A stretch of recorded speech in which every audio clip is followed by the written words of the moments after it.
குளிர் காலமே முடிஞ்சிடுச்சு. ஆனால் எந்த அளவுக்கு பனி பெய்யுது பாருங்களேன். இதாவது இப்போ கொஞ்சம் கம்மியாயிடுச்சு. இதுக்கு முன்னாடி பார்த்துருந்தீங்கன்னா அப்படி இருந்திருக்கும். இங்கே பாருங்கள், அப்படியே சாரல் மாதிரி அடிக்குது. பார்த்தீங்களா? இப்போ தாங்க இங்கே பனிக்காலம் முடிகிற சமயத்தில் தாங்க இங்கே பனி பெய்யவே ஆரம்பிச்சிருக்கு. எப்படி இருக்குது பார்த்தீங்களா, இருளோன்னு. ஆனால் பார்க்க நல்லா இருக்குது. அரி வெளியே வந்துட்டுல, என்னம்மா இப்படி இருட்டாக இருக்குது அப்படின்றான். நல்லா விடிஞ்சிடுச்சிங்க. ஆனால் பொழுது உங்களுக்கு பார்த்தாலுமே தெரியும் பாருங்கள்.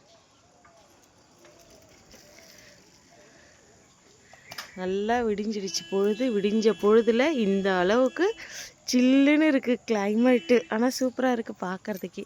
பார்த்திங்களா, அந்த பக்கம் உங்களுக்கு எதுவுமே தெரியல பாருங்களேன். நான் ஜூம் பண்ணி இப்போ உங்களுக்கு எடுக்கிறேன். பார்த்தீங்களா, தெரியுதுங்களா? எதுவுமே தெரியல, அந்தளவுக்கு இருட்டாக இருக்குது. வீடியோ பிடிச்சிருந்தா ஒரு லைக் மட்டும் பண்ணிவிட்டு போங்க. Okay, by.